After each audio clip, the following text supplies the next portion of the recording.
بسم اللہ الرحمن الرحیم. ناظرین، پروگرام کرنٹ افیئر کے ساتھ آپ کا میزبان سید آصف علی حمدانی حاضر خدمت. ناظرین، سعودی عرب کے ساتھ دفاعی معاہدے کے بعد دشمنوں پہ لرزہ طاری ہے، خصوصی طور پہ یہود و نصارہ اور جو ہمارے پڑوسی ایک ملک بیٹھا ہے اس کے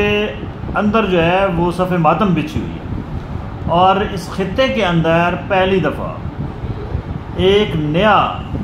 جو ہے وہ اتحاد سامنے آ رہا ہے، اور بالآخر مسلم ممالک جو ہیں، خصوصی طور پہ عرب امارات، جن کے پاس مالی وسائل ہیں، معدنیات ہیں، اور جن کو یہود و نصارہ نے آپس میں لڑا کر یہاں سے لوٹ مار کی، اور ابھی بھی ان کا ارمان پورا نہیں ہو رہا ہے کہ وہ مسلمان سے جو ہے اس کو لڑاتے رہے. بالآخر اب عقل آ گیا ہے. قطر پہ حملے کے بعد تمام اسلامی ممالک نے اپنی جو ہے وہ خارجہ پالیسی اور اپنی دفاعی پالیسی جو ہے وہ از سر نو جو ہے وہ مرتب کرنا شروع کر دی. اور پہلے جو دفاعی معاہدے امریکہ اور اس کے اتحادیوں کے ساتھ تھے ان تمام کو ختم کیا جا رہا ہے. سعودی عرب کے دفاعی معاہدے کے بعد تیزی سے خطے میں صورتحال تبدیل ہو رہی ہے. قطر نے بھی اب پاکستان کی طرف جھکاؤ جو ہے وہ شروع کر دیا. قطر سب سے بڑا جو ہے وہ امریکہ کا حامی بھی تھا، اور امریکہ کی جتنے بھی معاملات ہوتے تھے وہ قطر کے اندر ہوتے تھے، چاہے وہ طالبان سے مذاکرات ہوں، چاہے وہ کوئی بھی ملک جو آپس میں لڑائے جاتے ہیں ان کا کوئی تصفیہ ہو، یا کوئی بھی امریکن پالیسی کی امپلیمنٹیشن ہو، تو وہاں جو ہے وہ یہ بطور ٹول قطر کو استعمال کیا جاتا تھا. لیکن قطر کو تب پتہ چلا کہ یہ ہمارے دوست نہیں بلکہ یہ دوست نما بدترین دشمن ہے، جب قطر کے اوپر براہ راست اسرائیل نے حملہ کیا.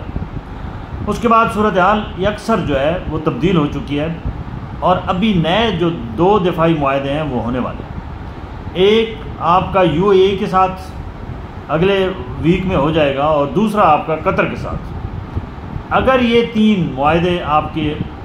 دفاعی ہو جاتے ہیں، جس میں سے سعودی عرب کا ہو چکا ہے اور دو بقایا ہیں، تو اس خطے کے اندر پھر جو ڈیفنس کا جو ہوگا سمجھ لو کہ کمانڈ ہو وہ پاکستان ہوگا. کیونکہ پاکستانی فوج کے جو سولجرز ہیں، جو ان کی ایفیشنسی ہے وہ دنیا کی بہترین اس وقت جو آرم فورسز ہیں اس میں تیسرے نمبر پہ ہے. لہٰذا اب تمام اسلامی ممالک نے اس بات پہ تو اتفاق کر لیا ہے کہ یہود و نصارہ ہمارے دوست نہیں ہو سکتے. گو کہ انہوں نے اپنا بہت نقصان، ٹریلین روپیز کا نقصان کیا ہے، اپنے لاکھوں کی تعداد میں مسلمانوں کو خود مارا ہے اپنے ہاتھوں سے یا مروایا ہے، اور امریکہ کی خوشنودی کے لیے سب کچھ کیا. اس میں پاکستان بھی شامل ہے، باقی ممالک بھی ہیں. لیکن اب یہ معاملہ ایسا نہیں چلے گا. امریکہ کا مکروہ چہرہ دوہرا معیار ہے وہ سب کے سامنے مکمل طور پہ کھل چکا ہے. ٹرمپ ایک طرف امن کی بات کرتا ہے تو دوسری طرف غزہ کے اندر اس وقت بھی انسانی جانیں جو ہیں وہ سسک رہی ہیں، اور ان کو اتنا بے دردی کے ساتھ مارا جا رہا ہے جس کی تاریخ میں کوئی مثال نہیں ملتی. وہاں پہ ٹرمپ جو ہے اس کا امن بھی جو ہے وہ کھڈے میں چلا جاتا ہے، اور وہ خود بھی جو ہے وہ بے بس نظر آتا ہے. حالانکہ اسرائیل نام کی جو چیز ہے وہ امریکہ کی اپنی ایک کرائے کی وہ بنائی ہوئی ایک قتل گاہ ہے، جس کے ذریعے وہ جہاں چاہتا ہے وہاں پہ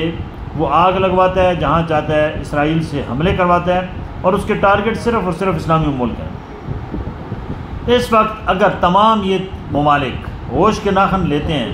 اور یہ جو نیا ڈیفنس معاہدہ ہوتا ہے تمام کے ساتھ، اور جو کمانڈ ہے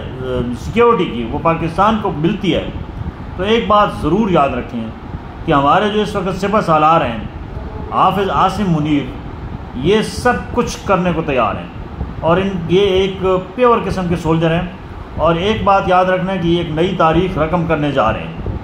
اور جس طریقے سے انہوں نے اپنی پاورفل ڈیسیژنز، پاورفل ایکشنز اور پاورفل جو ہے وہ اپنے عمل سے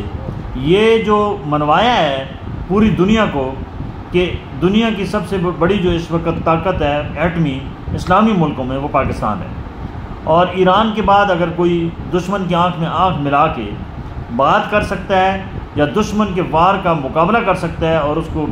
منہ توڑ جواب دے سکتا ہے تو وہ پاکستان ہے۔ اور اسی لیے سعودی عرب نے اپنے تمام جتنے بھی مقدس مقامات ہیں ان کی سیکیورٹی فوری طور پہ تبدیل کر دی ہے اور وہ پاک فوج کے حوالے کر دی ہے، اور دبئی اور قطر کے اندر بھی یہی ہونے والا ہے۔ دوسری جانب چین جو ہے وہ بھی تیار بیٹھا ہے، وہ بھی پاکستان کا ایک بہترین دوستوں میں سے ایک دوست ہے، اور چائنا اور سعودی عرب کی مثال تو کہیں پہ بھی نہیں ملتی۔ ہر مشکل وقت میں ان دو ملکوں نے پاکستان کا ساتھ دیا ہے، چاہے وہ قدرتی آفات ہوں یا ملک کے اندر کوئی بھی ایمرجنسی کی صورت ہو۔ یہ دونوں ملک اپنا پازیٹیو رول جو ہے وہ ہمیشہ پلے کر رہے ہیں اور کرتے رہے ہیں۔ آج جو یہ بات بڑی اطمینان بخش ہے کہ پاکستان پہلے تنہا تھا، اب پاکستان کے ساتھ تمام اسلامی ممالک جڑ کے کھڑے ہو گئے ہیں، اور پاکستان اس وقت جو ہے وہ فرنٹ مین کا کردار ادا کر رہا ہے پورے امت مسلمہ میں۔ اور یہ بھی مسلمہ حقیقت ہے کہ انشاءاللہ العزیز پاکستان کی جو ہے وہ مسلح افواج وہ جہاں جہاں بھی ہوگی وہ دشمن کو